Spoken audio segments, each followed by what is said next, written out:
ఉపనిషత్తులలో ఆత్మని గురించి ఏవో మాటలు ఉన్నాయి, చిత్తాన్ని గురించి మాటలు ఉన్నాయి, యోగ శాస్త్రంలో మాటలు ఉన్నాయి, కర్మఫలం అంటూ దాని గురించి మాటలు ఉన్నాయి, బంధనం ఉంది, మోక్షం ఉంది, దాని గురించి మాటలు ఉన్నాయి.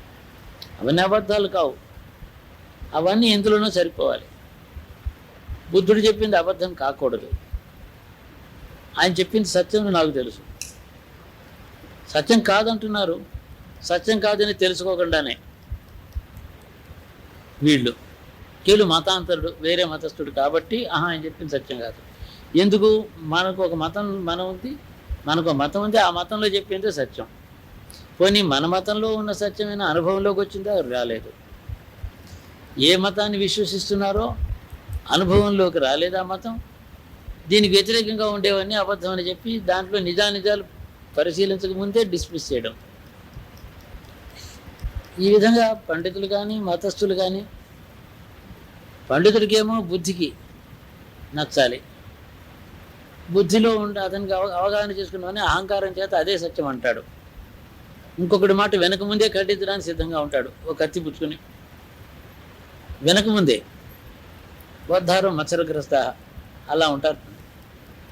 ఇంకపోతే వేదాంత విషయంలో ఉపనిషత్తుల్లో చెప్పినటువంటి మాట ఒక విధంగా చెప్పి ఉంటే, బుద్ధుడు చెప్పినటువంటి మాటల్లో ఏమైనా తేడా ఉంటే అతడు కనుక్కున్న విషయం కూడా ఉపనిషత్ మతములకు సరిపోయి ఉండాలి. కానీ ఉపనిషత్తులకు వ్యతిరేకంగా బుద్ధుడు చెప్పి ఉండడానికి వీల్లేదు.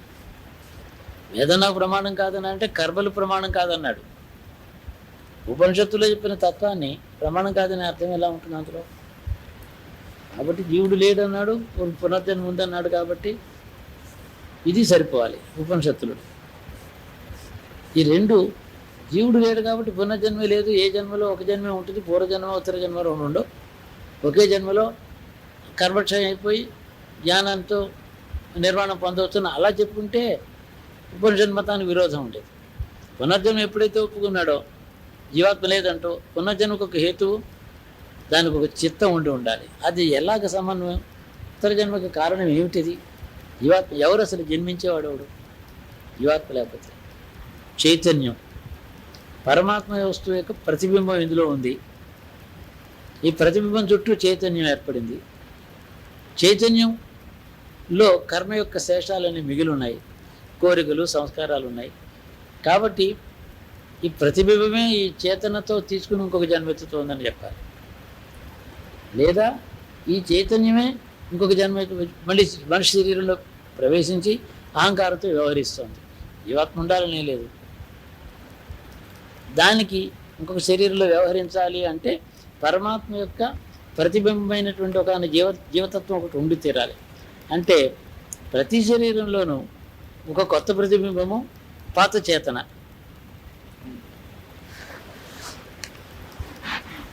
ఉండాల్సిన ఆవశ్యకత కలుగుతోంది. కాబట్టి జీవాత్మ ఉండక్కర్లేదు. ఈ పునర్జన్మ జీవాత్మది కాదు, ఈ చేతన యొక్క కంటిన్యూటీ. దుఃఖము కానీ, సుఖం కానీ, ఆనందం కానీ, కోరికలు కానీ, కోరికలు నెరవేరితే వచ్చే సుఖాలు కానీ చేతనలో, మనసులో, బుద్ధిలో ఉన్నాయి కానీ శరీరంలో లేవు కదా. శరీరానికి ఏం కోరికలు ఉంటాయి? ఆకలి, నిద్ర ఉంటుంది. రోగం వస్తే బాధ ఉంటుంది. ఆ బాధలు పడడానికి కూడా కారణం చేతనమే. చేతనం లేకపోతే ఏం బాధపడి, జడ పదార్థం బాధపడుతుందా? ప్రాణశక్తి ఉండి, ప్రాణశక్తితో ఉండేటువంటి చేతన. ప్రాణశక్తి శరీరం భౌతికమైన పదార్థంతో చేసినటువంటి శరీరము, ప్రాణశక్తి కలిస్తే మధ్యన చేతన పుడుతుంది. చెగుముగ్గు రాయిని ఓ రాయితో రాయి కొడితే అగ్ని పుట్టినట్టు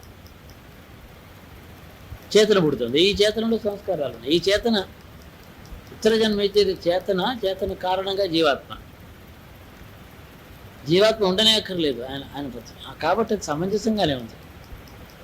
చేతన మళ్ళీ వెళ్ళేడు. చేతనకు ఒక శరీరంలో స్థితి ఉండాలంటే జీవాత్మ వంటి వస్తువు ఒకటి. ఏమిటా జీవాత్మ? పరమాత్మ యొక్క ప్రతిబింబం. 1000 గుండల్లో ఒక సూర్యుడు 1000 సూర్యుల వలె కనపడుతున్నట్టు ఒక కొండ పగలడితే 999 ఉంటాయి. ఇంకో 1000 యాడ్ చేస్తే అన్ని వేలు, ఎన్ని వేలు చేస్తే అన్ని వేలు.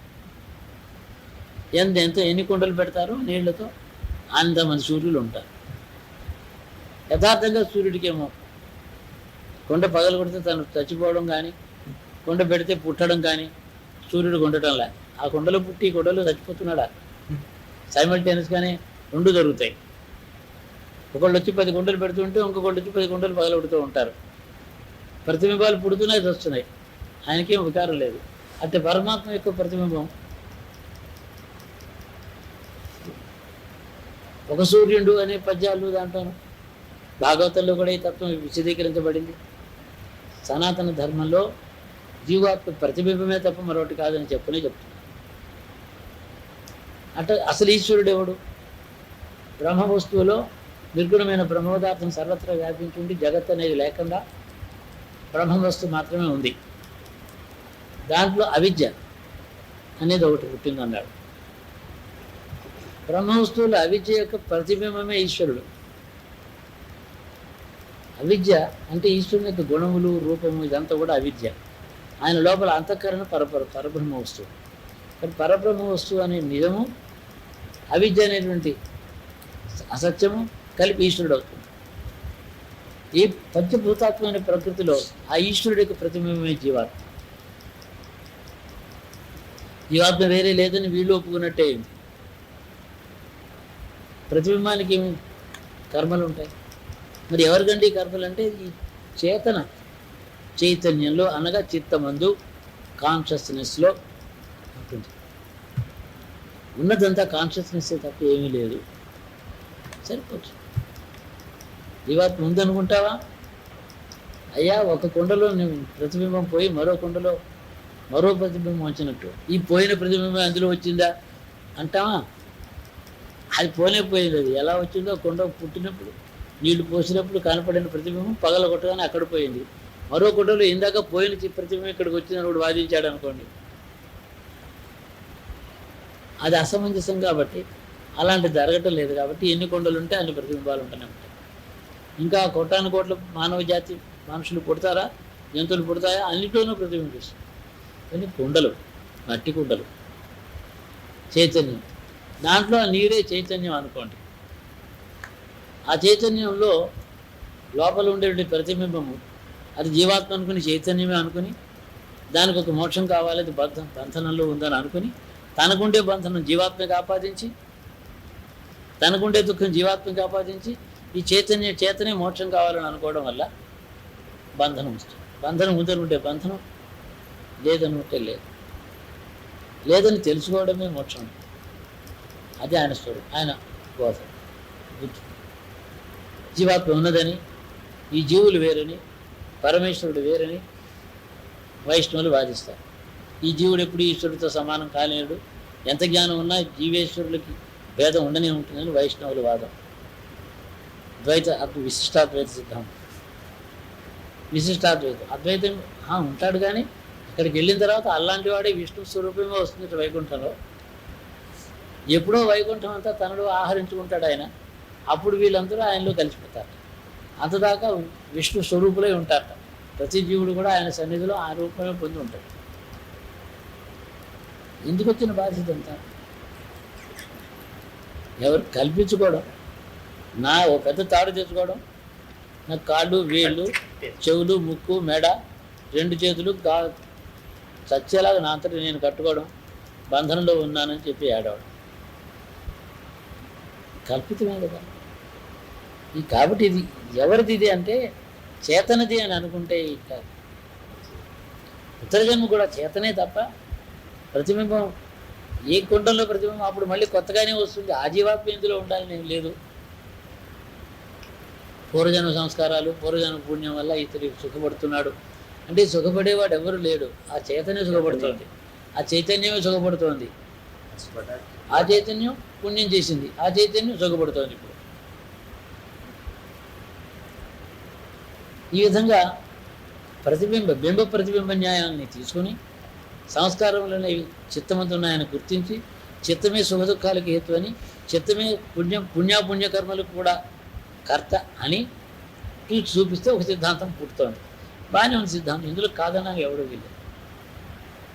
బౌద్ధానికి సరిపోతుంది, వీళ్ళ శృతి వాక్యాలు కూడా సరిపోతుంది. వేరే ఉన్నాడనంటే ఈ జీవులన్నీ కూడా పరిణామం చెందాలి, ఇవన్నీ చెప్తూ ఉంటాను. నేనే చెప్తున్నా. ఏమిటిది? సాంప్రదాయవాదం. అనేక మంది జీవులు ఉన్నారు. కాబట్టి వాళ్ళ యొక్క పరిణామ దశ కోసమని అనేక జన్మలు ఎత్తడం కోసం చేసేది. ఇందులో కూడా ఈ జీవాత్మ ఎవడు అంటే పరమాత్మ యొక్క ప్రతిబింబం అని అందులో చెప్పనే చెప్తుంది. అంటే అదే ప్రతిబింబం వేరే కుండల్లో తిరిగి వస్తోందని వాదం ఇందులో ఉందన్నమాట. అందులో ఒక కుండలో ప్రతిబింబం పోయినప్పుడు మళ్ళీ ఇంకో కుండలో అదే రాదు, అది శూన్యం. అది ఇక్కడ ఈ ఈశ్వరుడు యొక్క ప్రతిబింబమైనటువంటి ప్రకృతిలో ప్రతిబింబమైనటువంటి జీవాత్మ పునర్జన్మొచ్చుతుంది. వేదాంత శాస్త్రం, వైష్ణవ మొదలైన సిద్ధాంతాల్లో ఆ జీవాత్మ ఒకటి గట్టిగా సాలిడ్గా ఒకటి ఉంది, అది ఎప్పుడూ ఉంటుంది. అదేమో మోక్షం పొందుతుంది. దానికి మార్గం విష్ణు పూజ, విష్ణు భక్తి, విష్ణు రూప స్మరణ, విష్ణు స్వరూపం పొంది అక్కడ వైకుంఠం పెడుతుంది. అనేటప్పటికీ చిత్తం ఏది వస్తువుని ధ్యానిస్తుందో ఆ వస్తువు యొక్క రూపం పొందుతుందనే సూత్రం అక్కడ అన్వయిస్తుంది. మనసు అంటే చిత్తం ఏ వస్తువుని ధ్యానిస్తే ఆ వస్తువు స్వరూపం పొందుతుంది. అలా లేకపోతే ఆ వస్తువుని కళ్ళు మూసుకుని గ్రహించడం చేత కాదు. చిత్తం అనేది ఒక గాలి వంటిది, ఒక నీరు ఉంది, ద్రవ పదార్థం ఉంది, పాత్ర యొక్క షేపే దానికి ఉంటుంది, దానికి ఒక షేప్ ఉండదు. అలాగే గాలి, ఆ విధంగానే ఒక ఈథర్ లాంటిది ఈ చిత్తం. ఆ కుర్చీని కళ్ళు మూసుకుని కుర్చీని ధ్యానించి అనుకోండి, కుర్చీ రూపం వచ్చింది అనుకోండి. అదే కుర్చీ రూపంలో ఉండేటప్పటికీ కుర్చీని భావించగలుగుతున్నాను. అది దానికి ఆ రూపం పొందడం చేత కాకపోతే ఏ వస్తువుని మనం గ్రహించలేం. ఒక వస్తువుని గ్రహించాలంటే ఆ చిత్తం ఆ రూపం పొందడమే అని సిద్ధం. ఆ చిత్తానికి ఆ రూపం రాకపోతే వస్తువుని గ్రహించలేరు. అందువల్ల ఈ చిత్తమే విష్ణు ధ్యానం చేస్తే విష్ణు స్వరూపం అవుతుంది. కొంతకాలానికి ఏమైపోతుంది చిత్తం, ఆయనలో అది వైకుంఠమే లోపలికి ఆహరించుకునే ఈ చిత్తాలన్నీ పోనేపోతాయి. ఈ మిథ్యారూపములు అన్నమాట ఇవన్నీ, యథార్థ రూపాలు కాదు. జీవాత్మ ఒకటి నిజంగా ఉందని చెప్పి కాన్షియస్నెస్ ఏమో జీవాత్మ అనడం, జీవాత్మ ఏమో విష్ణు స్వరూపం పొందింది అనడం. జీవాత్మ కనుక ఒక విష్ణు స్వరూపం పొంది ఉంటే జీవాత్మ పరమాత్మకు సంబంధం లేదన్నమాట. దానికి దీనికి సాపత్యమే లేదు.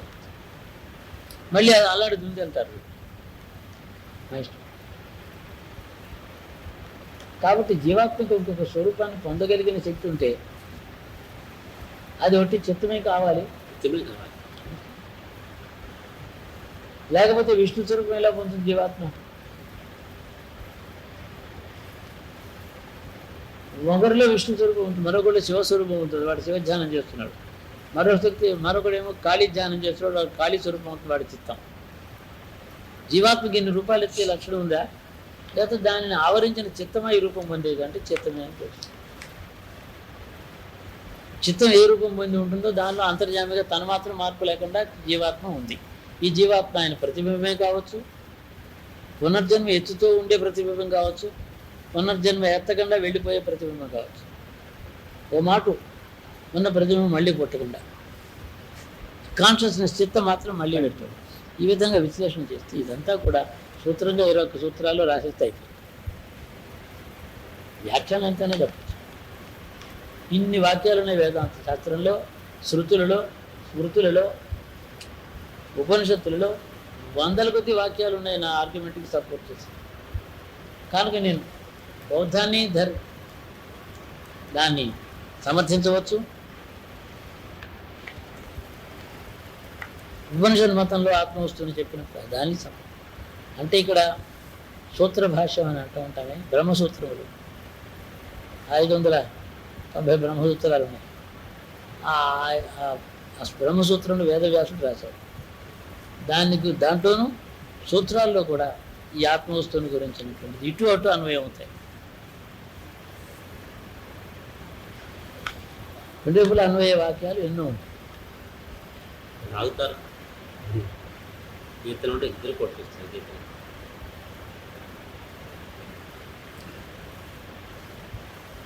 నేను అహం వైశ్వానరో భూత ప్రాణన దేహమాశ్రిత, నేను వైశ్వానురాగినై ప్రాణులోకి దేహంలో నేను ఉంటాను అంటే పరమాత్మ ఉంటాడు అంటే పరమాత్మకి ప్రతిబింబం ఉన్న పరమాత్మ ఉన్నట్టే.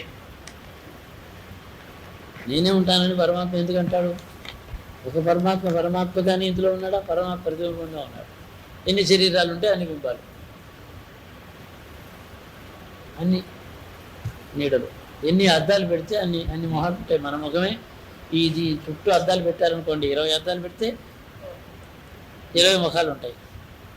ఉన్నది ఒకడే, ఎన్ని అద్దాలు పెడతారు? ఈ విధంగా మనం అర్థం చేసుకుంటే ఆత్మనిష్ట దర్శనం అవుతుంది. కాన్షియస్నెస్ అని ఇందాక చెప్పినదేమో ఆత్మ చైతన్యం ఉన్నది. ఆ చైతన్యం కూడా మనకు గోచరిస్తుంది. చైతన్యాన్ని ఆత్మ చూడడం మొదలెట్టు. చైతన్యాన్ని గురించి ఇంత మాట్లాడడం చేత చైతన్యం తను తాను చూసుకోవడమే కాక ఆత్మ చేత చూడబడుతుంది. ఆత్మ చైతన్యాన్ని చూస్తే ఇది నా కండిషనింగే కానీ నేను కాదు. Consciousness, always be conscious that there is a self. Be conscious that there is a self. Always, never forget it. If you forget about it, again you bring back, remember the existence of a self within you, a deathless self. That is abiding. It is abiding. Transcending the opposites will help achieving redemption. Or after realization only one can transcend opposites. No, there is a logic in you. Use your logic to fight the differentiation between Sukham and Dukkham. So, to start with, you stop suffering by logical wisdom. It is not the realized wisdom, but logical wisdom. That is the starting point. Ultimately, it becomes a reality. How to get over the identification with the body within 1 year's time? Identification is self. Abiding in self is automatically redeems you from the body consciousness. అంతే, అదే అయిపోతుంది.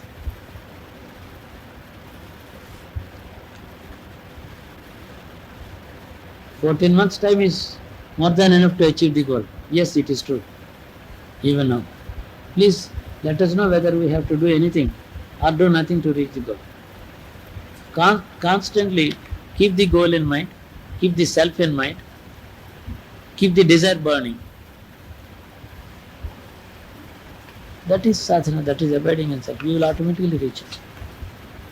Because we have achieved anything in the material world by abiding in the result of it. అంతే. ఇల్లు కట్టుకోవాలనుకుంటే కట్టుకున్నాం. ఇల్లు ఎక్కడ పుట్టింది? మొట్టమొదట ఆ ఇల్లు తన స్థలం మైండ్లో పుట్టింది, మనసులో పుట్టి ఆ స్థితి నిజమైంది కదా అది. అలాంటి సాలిడ్ మెటీరియల్ మనసులోంచి పుట్టింది. అదే బయటికి. ఇది ఎందుకు పుట్టింది? లోపలే ఉన్న వస్తువు, బయటకు వెళ్ళక్కర్లేదు. ఇంకొకరు రెండో మనిషి సహాయం లేకుండా లోపల పొందబడే వస్తువు కాబట్టి ఇక్కడే కలుగుతుంది. సో డూ నథింగ్ అనేది అంటే ఇతే లోపల దాని గురించిన ధ్యానం, నిరంతరం తదేక చిత్తవృత్తితో ఉండడం. Renounce attachment while living in the world with all facilities and comforts. Facilities, comforts and everything are the properties of the body and not the soul. Who is renouncing? The body is not renouncing. Body-mind complex is not renouncing. The Atman is renouncing. It has already renounced. Let the mind know how the self is not attached to these things. But who is attached to this? The mind in the body. That fact is known to the mind. I am attached, my soul is not attached. The mind can look at the soul and find that it is like a jyoti, it is effulgent. వెలుగుతూ ఉంది, దానికి ఇవేం అంటటం లేదు, సుఖసుఖాలు. నాదనే భావం దానికి లేదు, నాదనే భావం నాకే ఉంది. కానీ నేను అనుకునే అహంకారం అంటే దేహత్వ భావనకు అంటే మనసుకు చిత్తానికి ఉంది, కానీ ఆత్మకు లేదు అని దానికే తెలుసు. అది అండర్స్టాండింగ్ ఉన్న మనకి ఇది ఈ కంఫర్ట్స్ ఉంటే బాగుంటుంది ఈ బాడీ కానీ అది చిత్తానికే, అది ప్రాబ్లం లేదంటారా? చిత్తానికే ఉంటాయి, ఆత్మకి ఏమి లేదు. ఈ చిత్తంలోనే ఉన్నాయి, ఆత్మకి లేవని ఆ విషయం తెలుసు కదా మీకు.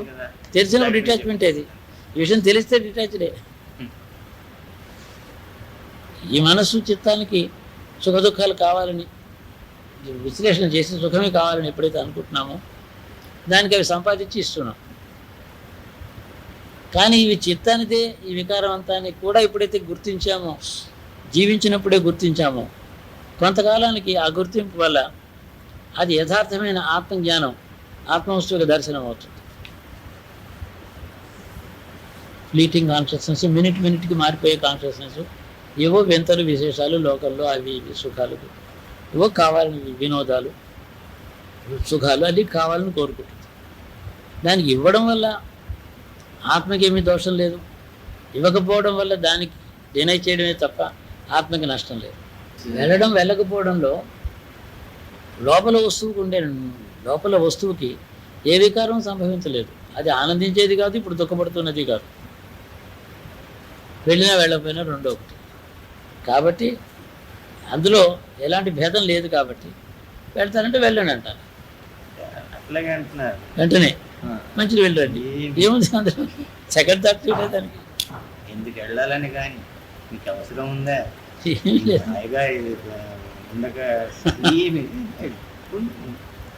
ఎక్కడుంటారో మీ చిత్తవృత్తి మీతో ఉంటుంది. ఈ సాధన ఎక్కడున్నా జరుగుతూ ఉంటుంది, రాత్రి పగలను. వెళ్ళి చూస్తారు, ఆస్ట్రేలియా చూస్తారు, ఆ సిడ్నీలో చాలా విచిత్రమైన ఇల్లు ఏదో కట్టారు, అదంతా చూస్తారు. దగ్గరికి వెళ్ళి ఆర్కిటెక్చర్ ఇంకేదో చూస్తారు. ఏమైంది అందులో? చూస్తే నష్టం ఏమిటి? చూస్తే నష్టం వస్తుంది అనుకోవడం ఒక కండిషన్. దానికి భయం లేదు. అలాంటి కండిషన్ నేను ఇవన్నీ చూస్తే తప్పునైనా ఇవన్నీ చూడకూడదు, అసలు ఈ కోరిక ఉండకూడదు అని అంటే చూడకూడదు కాబట్టి ఒక కండిషన్ ఉంది. నేను ఒక ఇంట్రడ్యూస్ చేస్తున్నాను మనసులో అనవసరం ఒక వికారాన్ని. అప్పుడు ఈ వికారంతో పాటు చూడాలని కోరిక, చూస్తే తప్పనే భావం, స్ట్రగుల్. నేను I don't want all that. అందుకనే ఇన్ స్ప్లిట్ సెకండ్ చేశాడు అంతే. అసలు ఏదో అడుగుతా ఏమని చెప్తారు గురుగారు, న్యూజిలాండ్ ఆస్ట్రేలియా వెళ్ళండి, అంతా చూసినట్టు తిరిగి రండి, మంచిది, సంతోషం. ఎక్కడ పోతారు, వస్తారు. నాకేమీ దేని యందు తిరస్కార బుద్ధి, దేని యందు ప్రత్యేకమైన ఆదర బుద్ధి ఉండడం కూడా దృక్పథంలో భేద దృష్టి. That's one very reason you agree to go to US also. Yes, నేను రానని తీవ్రంగా చెప్పటం కూడా. నేను రానని కనుక వస్తాననే కోరిక లేదు, రమ్మని వాళ్ళ కోరిక. నేను రాను అనే పొజిషన్ నేను తీసుకోలేదు. కొన్ని చోట్ల అది రాశారు, వస్తానంటాం ఎంత రాను, రానంటాం కూడా అంత రాని, అంతే. ఆల్మోస్ట్ నేను అలాగే ఈక్వల్ అంటాడు. ఉపవాసం నేనేం తినను అనడం, ఇవాళ ఏకాదశి బాగానే ఉంది. అవన్నీ మనస్సులో ఉండేటువంటి అది జ్ఞాన దృష్టిలో ఇవన్నీ అనవసరం. కానీ సామాన్య దృష్టిలో వ్రతాలు, ఇవన్నీ పూజలు, పునస్కారాలు ఇవన్నీ ఉన్నాయి చూడండి. చిత్తశుద్ధికి దోహదం చేసే ప్రారంభ దశలో ఇవన్నీ ఉండాలి. కానీ జ్ఞాన దశలో ఇవన్నీ అనవసరపు స్ట్రాపింగ్స్. సాయిబాబా దగ్గర ఉండేవారు వాళ్ళిద్దరూ ముగ్గురు. ఆయన, నేను బాబా నాకు ఇవాళ ఏకాదశి, నేను ఉపవాసం ఉంటాననేది. ఎందుకు ఏకాదశి? ఏమీ లేదు, నేను పెడతాను తిను అని వండి పెట్టేవాడు. నాకు మహాశివరాత్రి ఇవాళ నేను ఉపవాసం ఉంటాననేవాడు పాపం అతను. పేరు బాబా దగ్గర. ఏమిటి మహాశివరాత్రి? తిను. ఆ కండిషన్ చేయాలని అదేదో ఆయన ఉద్దేశం, అలాంటిది ఏదో.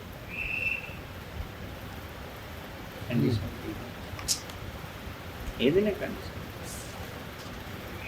అయితే ప్రారంభ దశలో ఉండేవాడికి బ్యాడ్ కండిషన్ నుంచి గుడ్ కండిషన్లోకి తీసుకురావడం అనేది substitution of A bad with a good. అక్కడ ఉంటాయి కొన్ని. ఈ జ్ఞాన దృష్టిలో నీతి అవినీతి అని రెండు ఉన్నాయి కదా. మామూలు దృష్టిలో అవినీతిపై నీతిలోకి బలవంతాన్ని తీసుకురావడం, మనం సంయమనం, నియమం, ఇవన్నీ వాటి ప్రారంభ దశలో ఉండాలి. ఒక జ్ఞానస్థితికి వెళ్ళిన తర్వాత ముక్త స్థితిలో ఏమీ లేదు, బంధనమే లేదు, మోక్షం. బంధనం ఉంటే కదా మోక్షం అనేది. బంధనం ఉంటే మోక్షం. నీకు బంధనమే లేదు, నిన్ను ఎవరు బంధించారు అనే స్థితి వేరు. అదే చరమ స్థితి. అక్కడ గురువు నియమాలు అవి పెట్టడం అలా. ఏ గురువు జ్ఞానస్థితిలో ఉండే గురువు, జ్ఞానస్థితిలో ఉండేటువంటి శిష్యుడికి నియమాలు పెట్టడం. ప్రారంభ స్థితిలో నేను మిఠాయి తినకుండా ఉండలేను అంటే ఎందుకు తినకూడదు, ఎందుకు తినాలి, మానేసేయి, నీకు ఇవాళ కారమే పెడతాను అనడం. ప్రారంభ దశల్లో ఉంటాయి. దానికి అంత ప్రాముఖ్యత ఉంది. నేను పొద్దున్న స్నానం చేస్తాను, శివ పూజ చేసుకుంటాను, అవన్నీ. ఎందుకంటే చెయ్యాలని ఏమీ లేదు.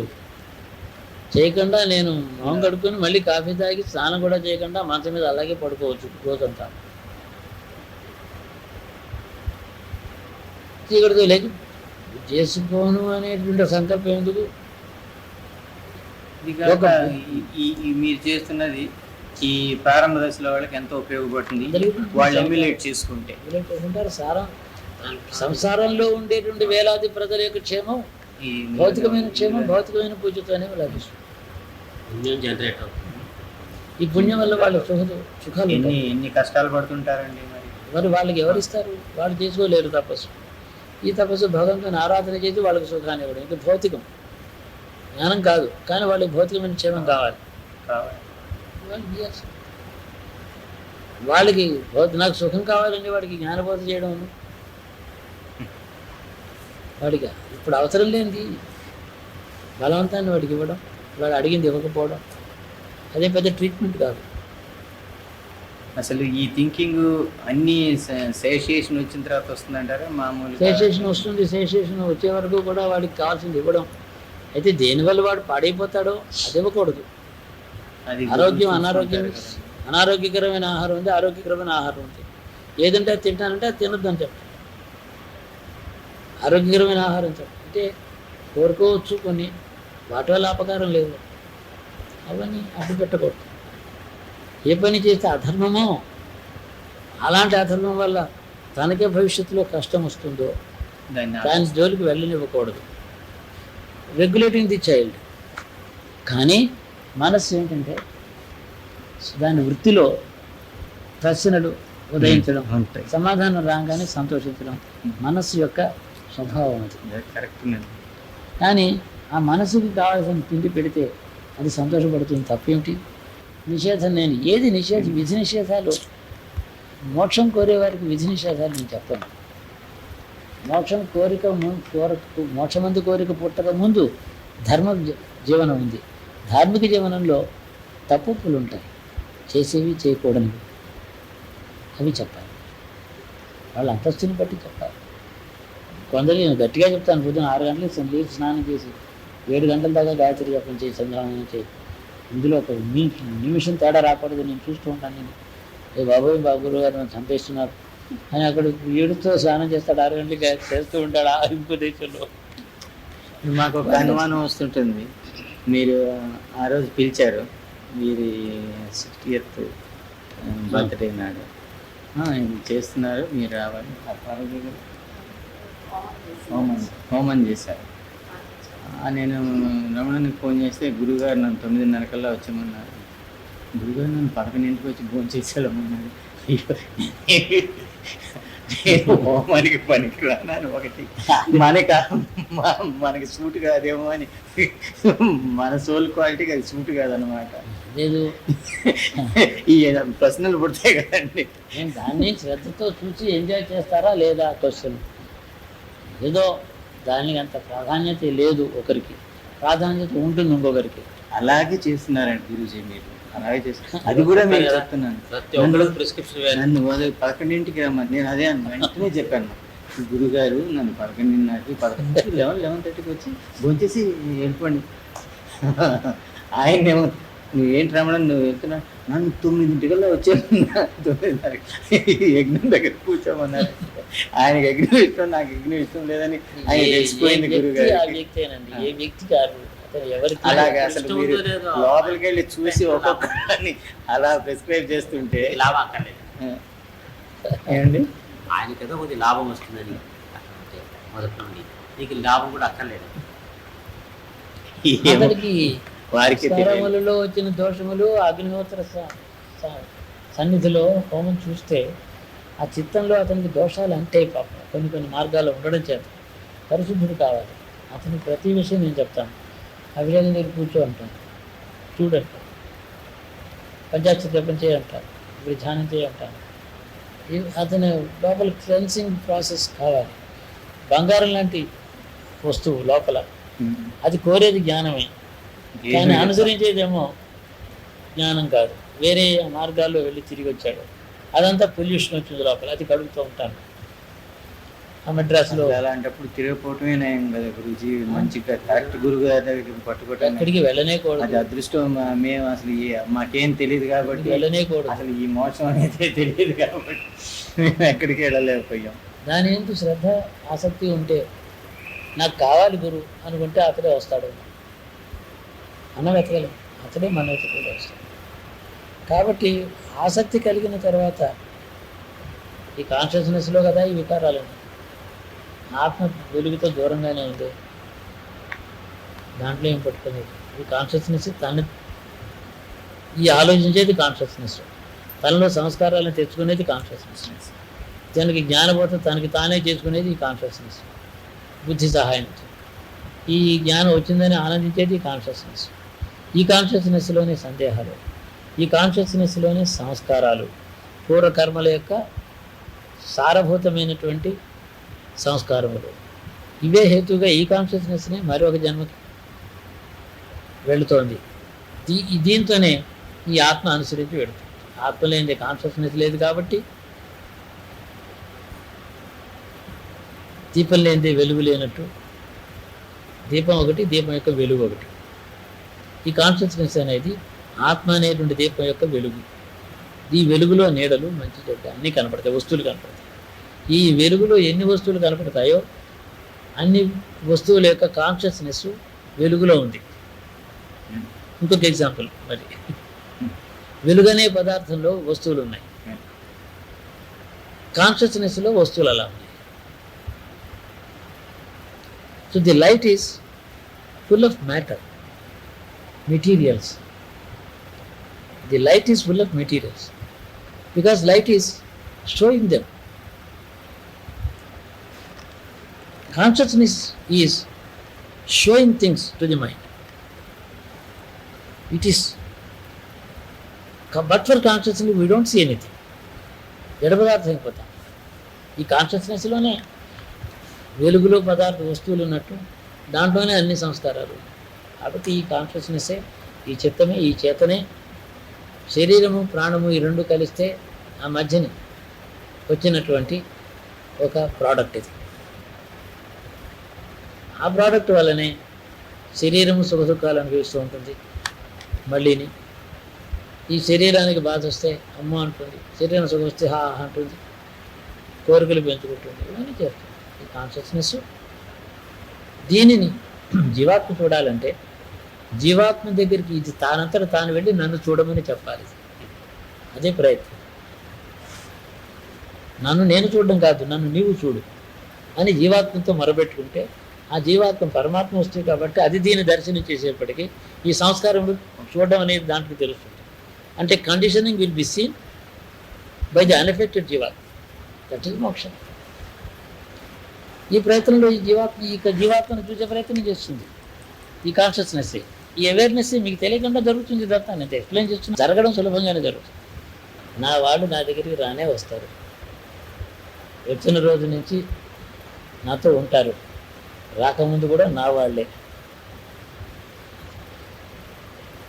నా దగ్గరికి వచ్చిన తర్వాత దగ్గరికి పోరు, ఎందుకంటే నా వాళ్ళు కాదు, పూర్వం నా దగ్గర ఉన్నవాళ్ళే వాళ్ళు.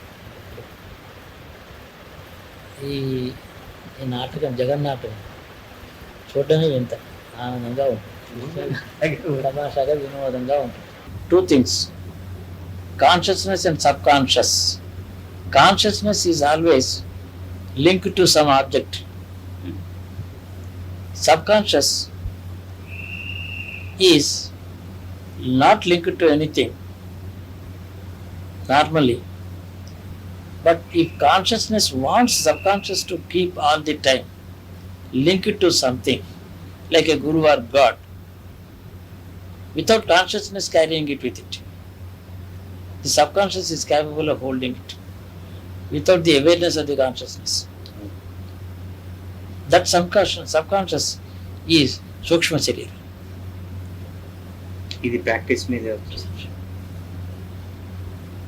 సూక్ష్మ కారణ శరీరం అని, సూక్ష్మ శరీరంలోని కాన్షియస్నెస్ ఉంటుంది. ఐ మీన్ ఈ సబ్ కాన్షియస్ అంటే కారణ శరీరం. దాంతో ఈక్వేట్ చేయొచ్చు. భాష వేరుగా ఉంది కానీ అంటే అర్థం ఏంటంటే ఎప్పుడు నాలో ఈశ్వరుడు వెలుగుతూ ఉన్నాడు, నా గురువు నా లోపల ఉన్నాడు అని అతడు భావిస్తాడు. కాన్షియస్నెస్లో ఆ పని ఇవన్నీ చూసుకుంటూ ఉంటాడు, లోకాలు చూసుకుంటూ తిరుగుతూ ఉంటాడు. లోపల ఉన్నాడని మాత్రం ఒక విశ్వాసం ఉంటుంది. విశ్వాసం అంటే నిజంగా ఉంటాడనమాట. అలా లేకపోతే గురువు దూరం నుంచి అంతర్యామిగా మిమ్మల్ని కంట్రోల్ చేయలేడు. అతడు ఉండనే ఉంటాడు. అది అతడి టెక్నిక్. అది ఎవరికి వాళ్ళు లూజ్గా ఉండడం అనేది సంభవించదు. గురువు నుంచి వేరుపడలేరు ఎవరు. మనసులోనూ శరీరంలోనూ వేరుపడచ్చు కానీ అంతరాత్మలో వేరుపడలేరు. గురువుని ఎన్నుకున్నాక కూడానే ఉంటాడు. అందుకని గురువుకి ఈశ్వరుడితో సామ్యం. అంతర్యామికి ఈశ్వరుడు ఎలా ఉన్నాడు, గురువు అలా ఉంటాడు. అందరిలో ఉన్నాడు ఈశ్వరుడు, తన శిష్యుల్లో మాత్రమే ఉంటాడు ఈ గురువు. అంతే తేడా. ఈ టూ వేది కూడా అదే కదండి. నేను గురువులో ఉన్నా, నా గురువు కాన్షియస్నెస్ లో నాలో నీవు, నీలో నేను. అంతే. దానికి ఏం పెద్ద ఇది తేడా ఏం లేదు. పెట్టుకోలేదు. అది అలా జరుగుతూ ఉంటుంది. అది ఏదైనా మెసేజెస్ అడగడం, మెసేజ్ తీసుకోవడానికి కాన్షియస్నెస్లో ఉంటుంది. అది వేరు కావాలంటే. కానీ అంతర్యామిగా సబ్ కాన్షియస్లోంచి కాన్షియస్నెస్లోకి మెసేజెస్ కూడా ఇవ్వగలుగుతాడు అతడు. అది తన ఆలోచనే అనిపిస్తుంది. అతడు కలగజేసిన ఆలోచన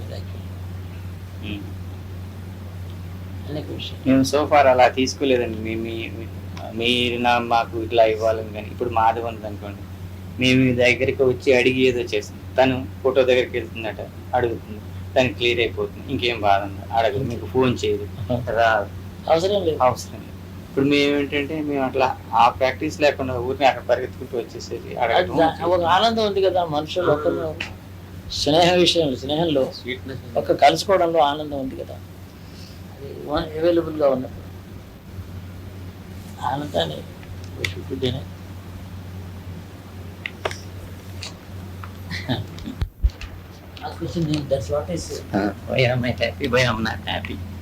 టూ క్వశ్చన్స్ అని చెప్పాను. Why am I happy, why am I not unhappy. ఈ రెండు క్వశ్చన్స్ నాకు ఉన్నాయని చెప్పాను అందులో. Hello, yes, good morning.